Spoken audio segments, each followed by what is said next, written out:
Good morning. അപ്പം നമ്മൾ quantity technology എന്ന് പറയുന്ന സബ്ജക്റ്റിൽ ഫോർത്ത് മൊഡ്യൂളിൽ കുറച്ച് ടോപ്പിക്സ് നമ്മൾ ക്ലാസ്സിൽ കവർ ചെയ്തു. അപ്പോൾ ക്ലാസ്സിൽ കവർ ചെയ്യാൻ പറ്റാത്ത ഒന്ന് രണ്ട് ടോപ്പിക്സാണ് ഞാൻ ഈ റെക്കോർഡഡ് സെഷനിൽ കവർ ചെയ്യാൻ ഉദ്ദേശിക്കുന്നത്. അപ്പോൾ ഓൾറെഡി നമ്മൾ പറഞ്ഞ പോലെ ഫോർത്ത് മൊഡ്യൂള് 3 പാർട്ടായിട്ടാണ് ഡിവൈഡ് ചെയ്തിട്ടുള്ളത്. First part admixtures, second part special quantity and third part extreme weather quantity. Okay, അപ്പോൾ അതിൽ അഡ്മിക്സ്ചേഴ്സ് നമ്മൾ ഓൾറെഡി ഡിസ്കസ് ചെയ്തു. അതുപോലെ എക്സ്ട്രീം വെതർ ക്വാണ്ടിറ്റിയിൽ hot weather and cold weather quantity, ആ രണ്ട് ടോപ്പിക്കും നമ്മൾ ഡിസ്കസ് ചെയ്തു. പിന്നെ നമുക്ക് റിമൈനിങ് ആയിട്ടുള്ളത് ഒന്ന് സ്പെഷ്യൽ ക്വാണ്ടിറ്റി അതെന്താന്നുള്ളതും അതിൻ്റെ ടൈപ്സ് ഏതൊക്കെയാന്നുള്ളതും, അതുപോലെ എക്സ്ട്രീം വെതർ ക്വാണ്ടിറ്റിയിൽ അണ്ടർ വാട്ടർ ക്വാണ്ടിറ്റിങ് എന്താന്നുള്ളതും, ഈ രണ്ട് ടോപ്പിക്സുമാണ് നമുക്ക് ബാക്കിയുള്ളത്. അപ്പോൾ അത് നമുക്ക് ഈ ക്ലാസ്സിൽ ഡിസ്കസ് ചെയ്യാം. Okay, so special quantity. Special ക്വാണ്ടിറ്റിയുടെ ഡെഫിനിഷൻ എന്താണെന്ന് വെച്ചാൽ, special quantities are the quantities prepared for specific purposes like light weight, high density, fire protection, radiation, shielding etcetera. അതായത് എന്തെങ്കിലും ഒരു സ്പെസിഫിക് പർപ്പസിന് വേണ്ടി നമ്മൾ പ്രിപ്പയർ ചെയ്യുന്ന ക്വാണ്ടിറ്റി ആണ് സ്പെഷ്യൽ ക്വാണ്ടിറ്റി.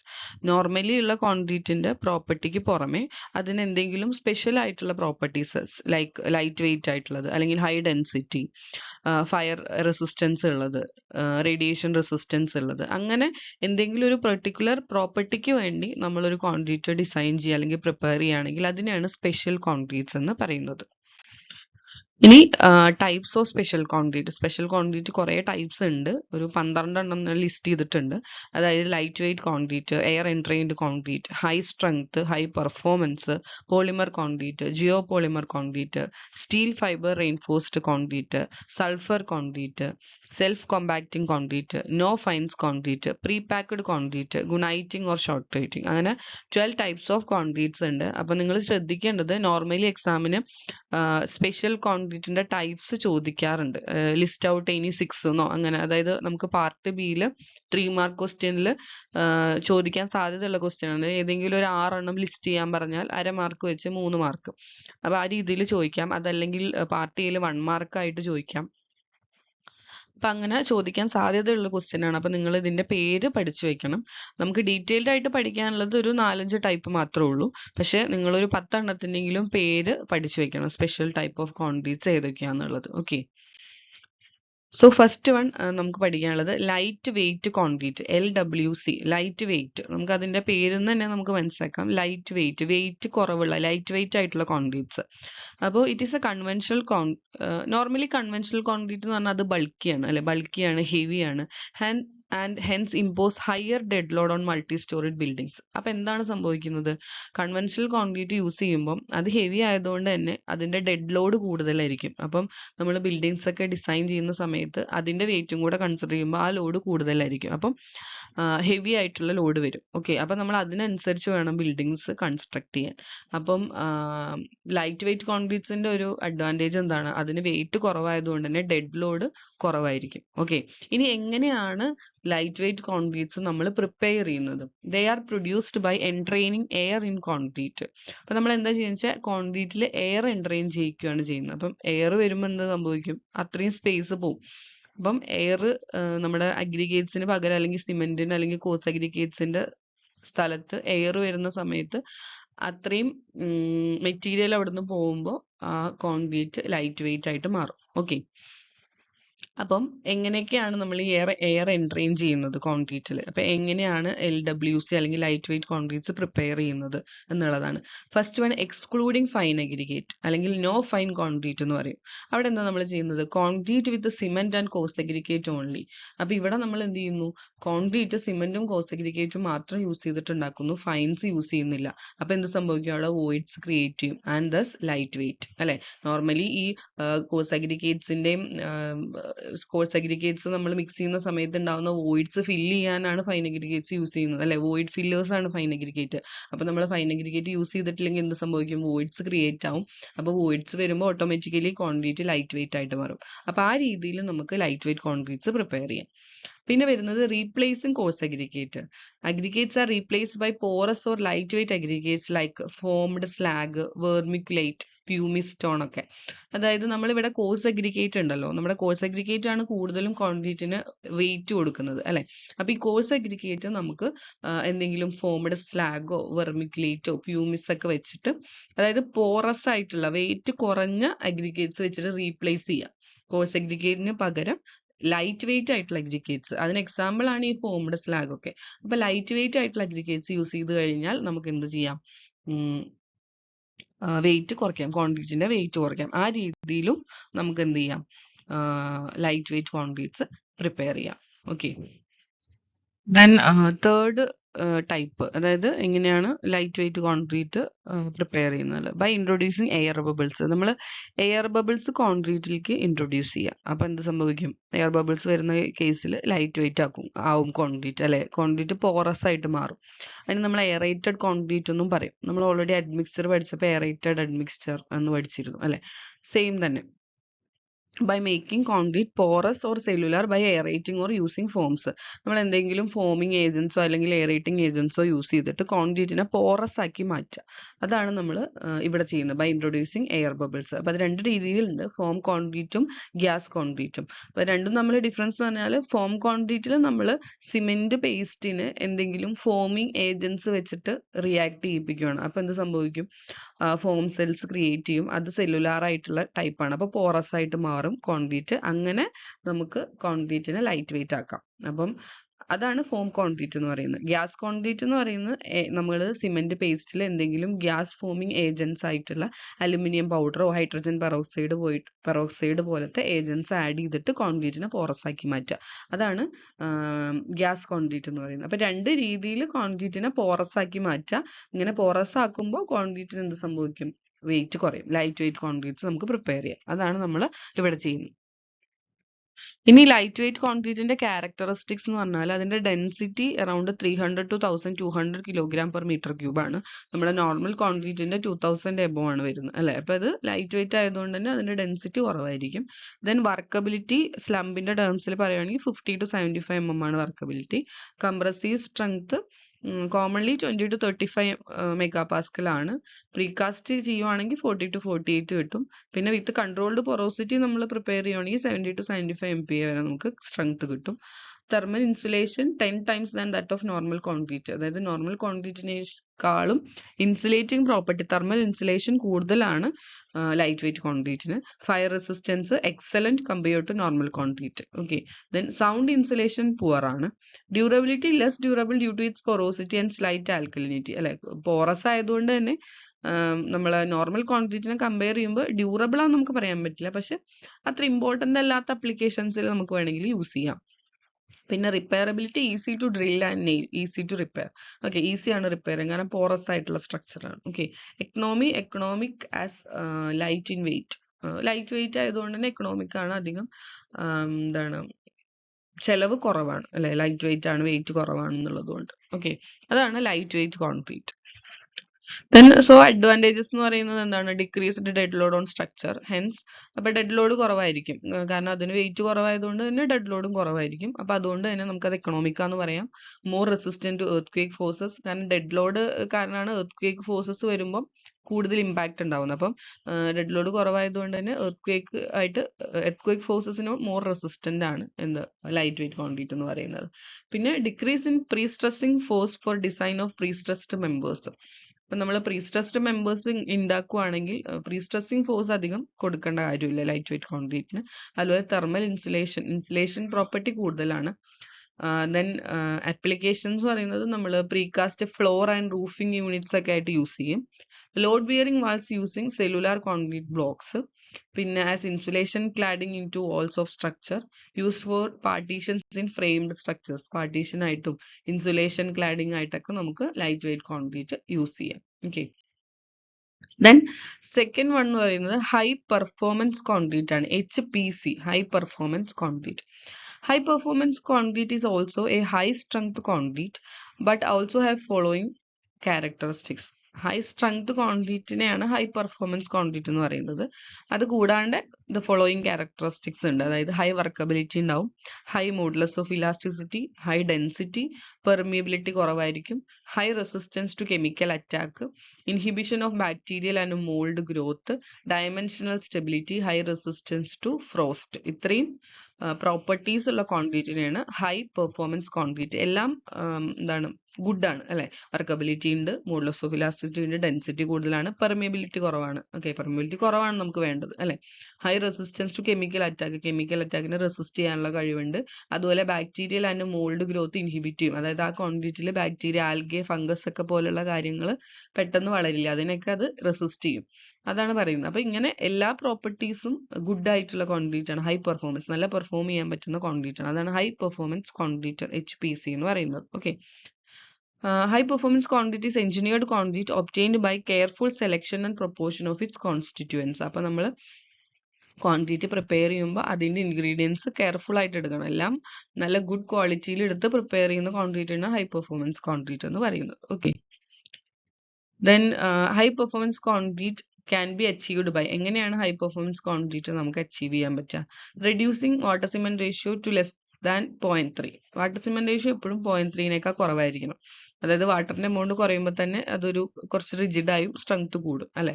പിന്നെ use of large quantity of mineral admixtures mineral ആയിട്ടുള്ള അഡ്മിക്സ്റ്റേഴ്സ് യൂസ് ചെയ്യുക, സിലിക്ക ഫ്യൂം പോലെയുള്ള അഡ്മിക്സ്റ്റേഴ്സ് യൂസ് ചെയ്യുക. High dosage of super plasticiser for workability. നമ്മൾ ഓൾറെഡി വാട്ടർ സിമെന്റ് റേഷ്യോ കുറയ്ക്കണം എന്ന് പറഞ്ഞു. പക്ഷേ വാട്ടർ സിമെന്റ് റേഷ്യോ കുറച്ച് കഴിഞ്ഞാൽ എന്ത് സംഭവിക്കും? വർക്കബിലിറ്റിയും കുറയും. പക്ഷെ നമുക്ക് വർക്കബിലിറ്റി വേണം. അപ്പൊ അതിന് വേണ്ടി എന്ത് സംഭവിക്കണം? എന്ത് ആഡ് ചെയ്യണം? സൂപ്പർ പ്ലാസ്റ്റിസൈസേഴ്സ് ഹൈ ഡോസിൽ ആഡ് ചെയ്യേണ്ടി വരും. കാരണം നമ്മൾ വാട്ടർ സിമെന്റ് റേഷ്യോ കുറച്ചു. വാട്ടർ സിമെന്റ് റേഷ്യോ കുറവ് എന്ന് പറഞ്ഞാൽ വാട്ടർ കുറവാണ്. വാട്ടർ കുറയുമ്പോൾ വർക്കബിലിറ്റി ഓട്ടോമാറ്റിക്കലി കുറയും. പക്ഷെ നമുക്ക് വർക്കബിലിറ്റി വേണമെന്നുണ്ടെങ്കിൽ പകരം എന്ത് ചെയ്യണം? സൂപ്പർ പ്ലാസ്റ്റിസൈസേഴ്സ് ഹൈ ഡോസേജിൽ ആഡ് ചെയ്യേണ്ടി വരും. Then, for obtaining HPC of strength more than 100 MPa, aggregates of maximum size 10 to 12 mm has to be used. അപ്പം HPC 100 MPa സ്ട്രെങ്ത് കൂടുതലുള്ള വേണമെങ്കിൽ നമ്മൾ aggregates of maximum size 10 to 12 mm has to be used. Then cubic shaped aggregate with minimum flaky and elongated particles to be used. അതായത് cubic shaped ആയിട്ടുള്ള aggregates minimum flaky and elongated. അതായത് flaky ആയിട്ടുള്ളതെന്ന് പറഞ്ഞാൽ strength കുറവുള്ള particles അധികം use ചെയ്യാൻ പാടില്ല. Strength അല്ല, thickness കുറവുള്ള പരന്ന് കിടക്കുന്ന അഗ്രിഗേറ്റ്സ് അത് യൂസ് ചെയ്യരുത്. ആൻഡ് ഇലോങ്ങേറ്റഡ്, അതായത് ഇലോങ്ങേറ്റഡ് ആയിട്ടുള്ള അതൊക്കെ ഒഴിവാക്കിയിട്ട് ക്യൂബിക് ഷേപ്ഡ് ആയിട്ടുള്ള അഗ്രിഗേറ്റ്സ് വേണം യൂസ് ചെയ്യാൻ. Okay. Heat treatment and application of pressure during curing. ക്യൂറിങ്ങിന്റെ സമയത്ത് കോൺക്രീറ്റ് നമ്മൾ പ്ലേസ് ചെയ്തിട്ട് ക്യൂർ ചെയ്യുന്ന സമയത്ത് ഹീറ്റ് ട്രീറ്റ്മെന്റും അതുപോലെ പ്രഷറൊക്കെ അപ്ലൈ ചെയ്യണം. സ്ട്രെങ്ത് കൂട്ടാൻ വേണ്ടിയിട്ടാണ്. ഹൈ പെർഫോമൻസ് നമുക്ക് കിട്ടുന്നത് ഇങ്ങനെയൊക്കെയാണ് എന്നുള്ളതാണ് പറയുന്നത്. ഓക്കെ. ദെൻ അഡ്വാൻറ്റേജസ് എന്ന് പറയുന്നത് എന്താണ്? Size of beams and columns can be reduced. അതായത് സ്ട്രെങ്ത് കൂടുതലുള്ള കോൺക്രീറ്റ്. അപ്പം നമ്മൾ ഭയങ്കര എന്താണ് സൈസിലുള്ള ബീംസും കോളംസും ഒന്നും ഉണ്ടാക്കണ്ട, സൈസ് കുറവുള്ള തന്നെ ഉണ്ടാക്കിയാൽ മതി. Improved durability, wearing and abrasive resistance, low shrinkage, high tensile strength ആണ്, less maintenance cost, service life more than 100 year. അപ്പോൾ ഇതൊക്കെ ഇതിന്റെ അഡ്വാൻറ്റേജ് ആയിട്ട് പറയാം. അപ്ലിക്കേഷൻ എന്ന് പറയുന്നത് ഹൈ റൈസ് ബിൽഡിംഗ്സിൽ, ഹൈ പെർഫോമൻസ് കോൺക്രീറ്റ് എപ്പോഴും ഹൈ റൈസ് ബിൽഡിംഗ്സിൽ നമ്മൾ അതാണ് യൂസ് ചെയ്യുക. ബ്രിഡ്ജസിൽ with long spans, tunnels, nuclear structures, അതായത് വെരി ഇമ്പോർട്ടന്റ് ആയിട്ടുള്ള എല്ലാ സ്ട്രക്ചേഴ്സിലും നമ്മൾ ഇതുപോലെ high performance high strength concrete ആണ് യൂസ് ചെയ്യുന്നത്. ഓക്കെ. അപ്പൊ third type of special concrete എന്ന് പറയുന്നത് ജിയോ പോളിമർ കോൺക്രീറ്റ്. നമ്മൾ ഓൾറെഡി ഡിസ്കസ് ചെയ്ത രണ്ടെണ്ണം, ഒന്ന് ലൈറ്റ് വെയിറ്റ് കോൺക്രീറ്റും ഒന്ന് ഹൈ പെർഫോമൻസ് കോൺക്രീറ്റും ആയിരുന്നു. Third one geopolymer concrete. അപ്പോൾ ജിയോ പോളിമർ കോൺക്രീറ്റ് എന്ന് പറയുന്നത് it is made from utilisation of waste material such as fly ash and ground granulated blast furnace slag, GGBS എന്നാണ് പറയുക. അപ്പം waste materials ആയിട്ടുള്ള fly ആഷും ground granulated blast furnace slag അതൊക്കെ use ചെയ്തിട്ട് ഉണ്ടാക്കുന്ന കോൺക്രീറ്റിനെയാണ് ജിയോ പോളിമർ കോൺക്രീറ്റ് എന്ന് പറയുന്നത്. ഈ ബ്ലാസ്റ്റ് ഫർണസ് സ്ലാഗ് എന്നൊക്കെ പറയുന്നത് നമ്മുടെ ഓരോ ഇൻഡസ്ട്രീസ് ഉണ്ടല്ലോ, അതായത് ഇപ്പം സ്റ്റീൽ ഇൻഡസ്ട്രി പറഞ്ഞു കഴിഞ്ഞാൽ അവിടെ നിന്ന് കിട്ടുന്ന വേസ്റ്റ് ആണ് സ്റ്റീൽ സ്ലാഗ്. അതുപോലെ ഓരോ ഇൻഡസ്ട്രീസിന്നും നമ്മൾ ഓരോ മെറ്റീരിയൽ ഉണ്ടാക്കുമ്പോൾ അതിന്റെ വേസ്റ്റ് പ്രൊഡക്റ്റ് ആയിട്ട് കിട്ടുന്ന പ്രൊഡക്ട്സ് ആണ് ഫ്ലൈ ആഷും ഗ്രൗണ്ട് ഗ്രാനുലേറ്റഡ് ബ്ലാസ്റ്റ് ഫർണസ് സ്ലാഗൊക്കെ. അതായത് ഫർണസ് നിന്ന് നമുക്ക് ആവശ്യമുള്ളത് എടുത്തിട്ട് അതിന്ന് റിമൈനിങ് ആയിട്ട് വരുന്ന വേസ്റ്റ് ആണ് ഈ സ്ലാഗ് എന്ന് പറയുന്നത്. അപ്പോൾ ഈ മെറ്റീരിയൽസ് നമ്മൾ ഇൻസ്റ്റെഡ് ഓഫ് അതായത് റീപ്ലേസ് ചെയ്തിട്ട് ഫൈൻ അഗ്രിഗേറ്റോ അല്ലെങ്കിൽ കോഴ്സ് അഗ്രിഗേറ്റോ കംപ്ലീറ്റ്ലി നമുക്ക് റീപ്ലേസ് ചെയ്യാൻ പറ്റില്ല, ഒരു പെർസെൻറ്റേജ് ഒക്കെ റീപ്ലേസ് ചെയ്തിട്ട് നമ്മൾ ഉണ്ടാക്കുന്ന കോൺക്രീറ്റിനെയാണ് ജിയോ പോളിമർ കോൺക്രീറ്റ് എന്ന് പറയുന്നത്. അപ്പോൾ following materials are required to produce this concrete. അപ്പോൾ ജിയോ പോളിമർ കോൺക്രീറ്റ് ഉണ്ടാക്കാൻ എന്തൊക്കെയാണ് വേണ്ടത്? ഫ്ലൈ ആഷ്, GGBS വേണം, അതാണ് നമ്മൾ പറഞ്ഞ വേസ്റ്റ് മെറ്റീരിയൽ. പിന്നെ normally fine aggregate and coarse aggregate. Then alkaline activator solution, അതായത് ഡിസ്റ്റിൽഡ് വാട്ടറും ആൽക്കലി സിലിക്കേറ്റ്സും ഹൈഡ്രോക്സൈഡും കമ്പൈൻ ചെയ്തിട്ടുള്ള സൊല്യൂഷൻ ആണ്. അങ്ങനത്തെ വാട്ടറാണ് നമ്മൾ നോർമലി യൂസ് ചെയ്യാറുള്ളത്. അപ്പോൾ ഇത്രയും കാര്യങ്ങളാണ് ജിയോ പോളിമർ കോൺക്രീറ്റ് പ്രിപ്പയർ ചെയ്യാൻ നമുക്ക് വേണ്ടത്. ദെൻ ഇതിന്റെ അഡ്വാൻറ്റേജസ് എന്ന് പറയുന്നത് it gains compressive strength faster than ordinary concrete. നമ്മൾ നോർമൽ കോൺക്രീറ്റിനെ കമ്പയർ ചെയ്യുമ്പോൾ പെട്ടെന്ന് സ്ട്രെങ്ത് അച്ചീവ് ചെയ്യും. അതുപോലെ ഇതിന്റെ കംപ്രസീവ് സ്ട്രെങ്ത് എന്ന് പറയുന്നത് 70 MPa ആണ്. ലോ ഹീറ്റ് ഓഫ് ഹൈഡ്രേഷൻ, അപ്പം ഹീറ്റ് ഓഫ് ഹൈഡ്രേഷൻ കുറവാണ്. Less chloride permeability, chloride resistant ആണ്. ഹൈ ആസിഡ് റെസിസ്റ്റൻസ് ഉണ്ട്. ലെസ്സർ ഡ്രൈയിങ് ഷ്രിങ്കേജ് കുറവാണ്. Less carbon emission into atmosphere. അപ്പൊ ഇതെല്ലാം ഇതിന്റെ അഡ്വാൻറ്റേജസ് ആയിട്ടാണ് പറയുന്നത്. ദെൻ അപ്ലിക്കേഷൻസ്, ഇത് നമ്മൾ യൂസ് ചെയ്യുന്നത് കൺസ്ട്രക്ഷൻ ഓഫ് പേയ്മെന്റ് എന്ന് പറഞ്ഞാൽ നമ്മുടെ റോഡ് പോലെയുള്ള പേയ്മെന്റിനെയാണ്, സ്ട്രക്ചേഴ്സിനെയാണ് പേയ്മെന്റ് എന്ന് പറയുന്നത്. അപ്പോൾ construction of payments, retaining walls, water tank, precast bridge, deck, അതിനൊക്കെയാണ് നമ്മൾ normally geopolymer concretes use ചെയ്യാറുള്ളത്. ഓക്കെ.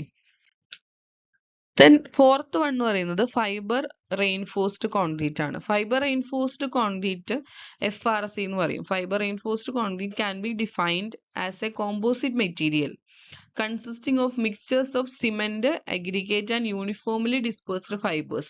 അപ്പോൾ നോർമലി ഉള്ള കോൺക്രീറ്റിന് പുറമെ, കോൺക്രീറ്റിന്റെ ഇൻഗ്രീഡിയൻസിന് പുറമെ, അതായത് സിമെന്റ്, അഗ്രിഗേറ്റ്സ്, അതിന് പുറമെ യൂണിഫോംലി ഡിസ്പേഴ്സ്ഡ് ആയിട്ടുള്ള ഫൈബേഴ്സും കൂടെ ആഡ് ചെയ്തിട്ട് നമ്മൾ ഉണ്ടാക്കുന്ന കോൺക്രീറ്റിനാണ് ഫൈബർ റെയിൻഫോഴ്സ്ഡ് കോൺക്രീറ്റ് എന്ന് പറയുന്നത്, FRC. അപ്പൊ നോർമലി നമ്മൾ യൂസ് ചെയ്യുന്ന ഫൈബേഴ്സ് സ്റ്റീൽ ഫൈബർ ആവാം, polypropylene fibre, GFRC glass fibre, asbestos fibre, carbon fibre, organic fibre, അല്ലെങ്കിൽ നാച്ചുറൽ ഫൈബേഴ്സ് ആയിട്ടുള്ള കൊയർ ഫൈബർ, കയറുണ്ടല്ലോ അത്, നമ്മുടെ ചകിരി, cotton fibre, sisal fibre, jute fibre, wool fibre, അങ്ങനെ നാച്ചുറൽ ആയിട്ട് ഫൈബേഴ്സും ആവും. അപ്പം ഈ പറയുന്ന ഫൈബേഴ്സ് യൂണിഫോംലി നമ്മൾ കോൺക്രീറ്റിന്റെ ഇൻഗ്രീഡിയൻസിന്റെ കൂടെ ആഡ് ചെയ്യുമ്പോൾ പ്രിപ്പയർ ചെയ്യുന്ന കോൺക്രീറ്റ് ആണ് ഫൈബർ റെയിൻഫോഴ്സ്ഡ് കോൺക്രീറ്റ് എന്ന് പറയുന്നത്. ഓക്കെ. ഇനി ഇതിന്റെ അഡ്വാൻറ്റേജസ് എന്തൊക്കെയാന്ന് വെച്ചാൽ fibre increases tensile strength of concrete. കോൺക്രീറ്റിന്റെ ടെൻസൈൽ സ്ട്രെങ്ത് ഇൻക്രീസ് ചെയ്യാൻ ഫൈബർ ഹെൽപ്പ് ചെയ്യും. Then fibres can arrest crack formation കുറയ്ക്കും. മിനിമൈസസ് ഡിഫറൻഷ്യൽ ഡിഫോർമേഷൻ കുറയ്ക്കും. റെസിസ്റ്റൻസ് ടു ക്രീപ്പ് എന്ന് പറയുന്നത് എന്താ പറയാ, നമ്മുടെ ഇയേഴ്സ് പാസിങ്, അത് കുറെ കാലം കഴിയുമ്പോൾ ഇതിന് വരുന്ന ഡിഫോർമേഷൻ, കോൺക്രീറ്റിന് വരുന്ന ഡിഫോർമേഷനാണ് ക്രീപ്പ് എന്ന് പറയുന്നത്. അപ്പോൾ അതൊക്കെ കുറവായിരിക്കും FRCയിൽ ഫൈബേഴ്സ് യൂസ് ചെയ്യുന്നതുകൊണ്ട്. ദെൻ ഡ്യൂറബിലിറ്റി ഇൻക്രീസ് ചെയ്യാൻ ഹെൽപ്പ് ചെയ്യും. Air voids and water voids, reduces air voids and water voids കുറയ്ക്കും. അതൊക്കെ അഡ്വാൻറ്റേജസ് ഓഫ് FRC ആണ്. ഓക്കെ. ദെൻ അപ്ലിക്കേഷൻസ് എന്ന് പറയുന്നത് tunnel, lining, manholes, used for shortreach or guniting, for repair of pavements and structural elements, slope stabilization, pipes, railway sleepers, അങ്ങനെയൊക്കെയാണ് normally FRC നമ്മൾ use ചെയ്യാറുള്ളത്. അപ്പം നിങ്ങൾ ഇതിന്റെ അപ്ലിക്കേഷൻസ് നോട്ട് ചെയ്ത് വെക്കുക ഓരോന്നിന്റെ.